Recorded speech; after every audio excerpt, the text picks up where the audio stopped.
Deuce. Appreciate everybody being here. Obviously kind of wrapping up from last week. I thought our guys did a really nice job in the bye week.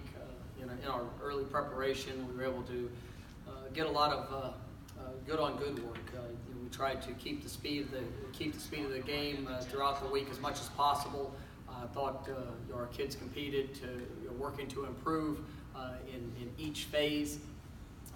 It was nice to be able to give them a couple of days off there, Friday and Saturday, allow them to kind of rest their bodies. A lot of our kids went home, get a chance to see high school games, gave our coaches an opportunity to get out and hit the road recruiting, which was we're being very well received, not only locally but also nationally for what we're doing, and that's it's exciting for everybody involved and around the program. Leading into this week, we know we have another great challenge. Have to go on the road in conference play against an opponent that over the last 5 or 6 years have probably been some of the most competitive, hardest fought contests that we've had as a program. And I expect nothing different come Saturday. It's a very talented football team. It's one that you've got a lot of explosive players. It's a very challenging place to play, and I can tell you that our guys are excited about the opportunity, and looking forward to another great week of preparation to put ourselves in a position to hopefully have a chance for success. But with that, open up questions. With the experience you have, and a lot of guys from being here 2 years ago, you guys had to obviously be in those Norvell games. Does it help preparing, knowing that they know what to expect and that you guys are sharpening that focus for what to expect in Houston? Yeah, it's the biggest thing for us is to continue to focus on our improvement, on the factors that we can control. Anytime you play on the road, we're not gonna have any say in what the atmosphere is going to be. I can tell you this is it's usually one of the tougher places in our conference to play. It's a fan base that likes to make an impact on the game. They do a great job with that. But between the white lines, you're going to play against a very athletic. It's a very athletic team, one that has good size and explosive playmakers. So our guys know that this game is always a challenge. You look at this Houston squad. I think in every game they've either led or were within one score there in the fourth quarter in almost every contest that they've had. And so they've had a couple games where they come up short, but I mean it's an impressive team and one that we got to play at a high level. Coach, will Patrick Taylor be ready to go? We're continuing to progress towards that. I like everything I've seen through the bye week. Once again, you'll see how this week's week of practice goes for him and his response from every day. But I'm excited about where we are. Does the fact that it'll be kind of a homecoming type for him, does that have any effect? No, I think Patrick has pushed extremely hard throughout this process to get back. Once again, I'm not going to put him on the field until he's 100%, and that's something I told him at the beginning of it, and something I've held true to. Could we have used him at any point leading up to this opportunity? Yes, we would. He is one of the best football players we have, not only on this team but in this league, and I think one of the best in the country. And so, we've trusted the process, and I can tell you he has worked at a very high level through his rehabilitation. And like I said, I feel good about where it is. If this was the fact that we're going to Houston and a place where he played high school ball, it doesn't really add anything to how he's rehabbed. But if it happens to time up that way, then we'll love to see him on the field whenever we can get him. Houston is one of Memphis' biggest rivals, and you're gonna have to motivate your team to get up for it. What do you tell your team to overcome their emotional benefit they come out probably the first 5 minutes? They're all emotional games. I mean, that's where you get to to this point of the season. I mean, heck, our approach throughout the entire season is the game that's in front of you. You got to take control of you, and I want them to be emotional. I want them to play with tremendous passion and energy.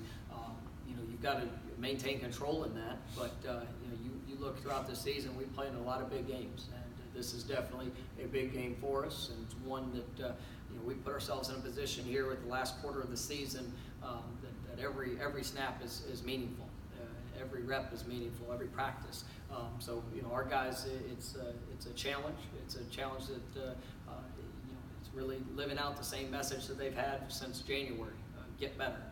And I thought yesterday at practice, our guys had probably one of the better Sunday practices that we've had. We've had a good jump start on Houston and what to expect and what we're trying to do game plan wise. But our guys' approach, mentally and emotionally was what I was hopeful for. So that's got to carry over and continue to build each day this week, and then we got to be ready to roll come 2:35 on Saturday. Coach, how do you feel about Kenny's? Last time anybody saw him, he was laid out on the field against SMU, and Kenny Gainwell and without. How do you want to use him going forward? Do you want to use him as much as you have, or you want to try to? Who was the first? I'm sorry, I missed the first part of the question. How is Kenny's? Oh, Kenny. Okay, Kenny's great. I mean, he practiced. He was full. He was full go last week in practice. No ill effects of the last play that he had in SMU. So we're excited about him this week. As far as how you want to use him going forward. Every way. With the possibility that Big Patrick comes back. Every way. Okay. Is there a plan you guys have, just if Patrick can go, have you guys kind of figured out maybe how you would use him, kind of just, to ease him back into that game shape? In every way we can. I mean, it's at the end of the day, this offense, it's built for trying to showcase the skills and talents of the guys that we have. And if you have Patrick and Kenny both being available, we're gonna try to maximize their workload.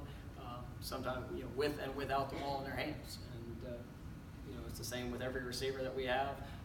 Every tight end, the offensive line. We're going to try to put all our guys in a position to be successful. And that's really in every phase of the game.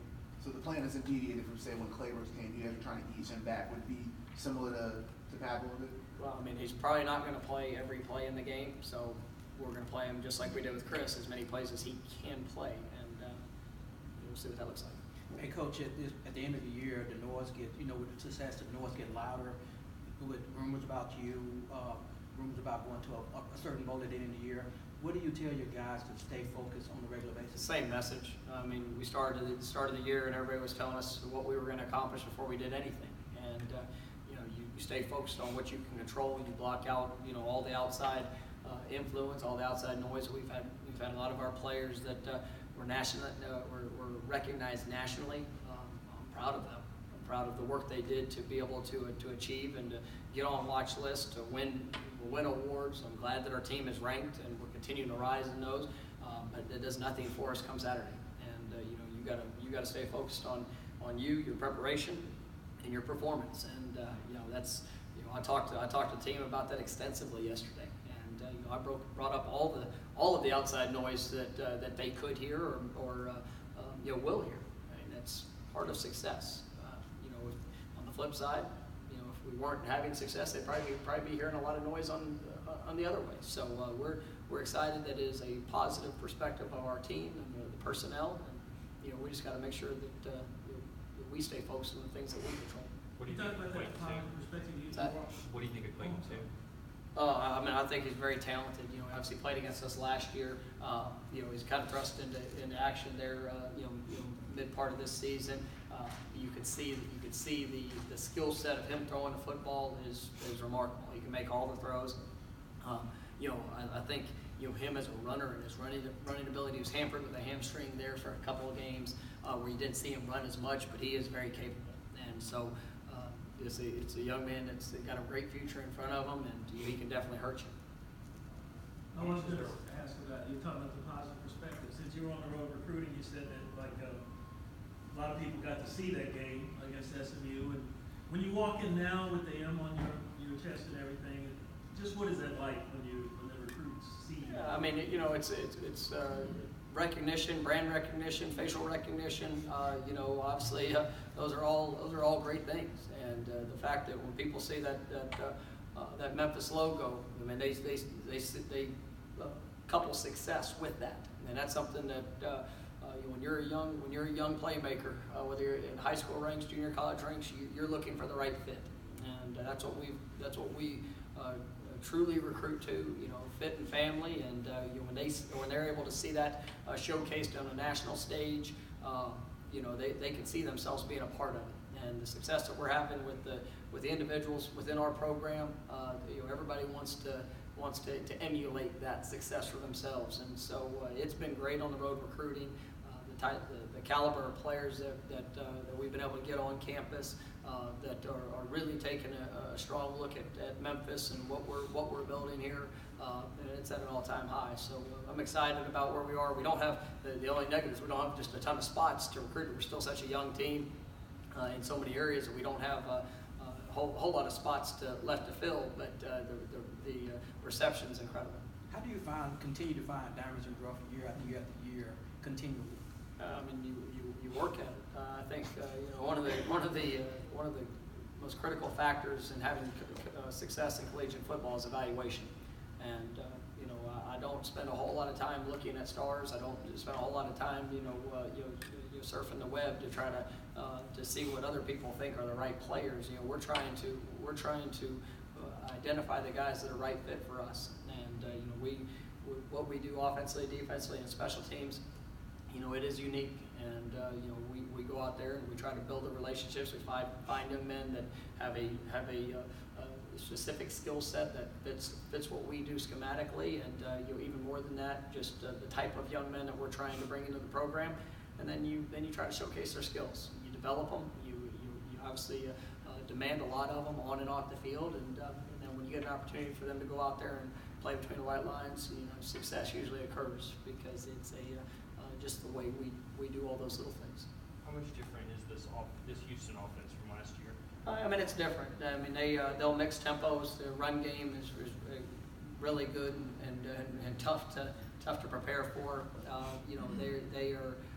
Last year it was all tempo. It was as fast as you could run any play, and there would be times that you would run plays into maybe bad looks. This offense is going to have a little bit more balance, and they're going to make sure their numbers are right. They're very balanced in being able to run the ball and throw the ball. They've had great starts just about to every one of the games that they played in. You can tell that they put a lot of time into having some specific things into each game plan to attack the defenses they go against. And so we're going to have a great challenge in front of us. Speaking of outside noise, how do you deal with this cycle again of now your name being mentioned for these coaching things? He's just trying to keep focus on obviously what's ahead and not let that infiltrate. The same answer that I've had for the last 3 years, and it's those things don't. It's a compliment. I'm glad that people are talking about us in a positive way, our players, our team, our staff. But at the end of the day, and it's all on the outside. And our focus is to come to work every day and to go out there and perform to the best of our ability. Those are the things that we can control. I don't control what people say about anybody within this program. I think I answered the question. It's been asked a good number of times, and it's a lot better than having to try to defend the job that we're doing. And we're excited about the future. We're excited about what we have. I've got a great job with great young men that I get to coach, and we're going to put everything we have into this week. Does it get easier to deal with just because, again, you have been through this already? Is it like you know what you have to do, just not let that be a factor in anything? Yes. Coach, what did you do during your bye week something that you looked forward to doing that you don't get to do often? To be honest with you, for me personally, it was we worked a normal week, but at night we got out of the office around 6:37, which is a lot earlier than normal. So I got to go home and be a part of story time there with my daughter and with my wife. It was a great. Those are the things that you miss out on a lot of those opportunities throughout the season, and to be able to do that is great. I didn't. Sunday morning I got to wake up early before church and had a daddy-daughter donut date, so that was a clutch. And those are the try to maximize those times whenever you're not. We worked. We had a good week of preparation, but also being able to be intentional with my time with family, and then also recruiting and different things like that. Does your daughter have a favorite book right now?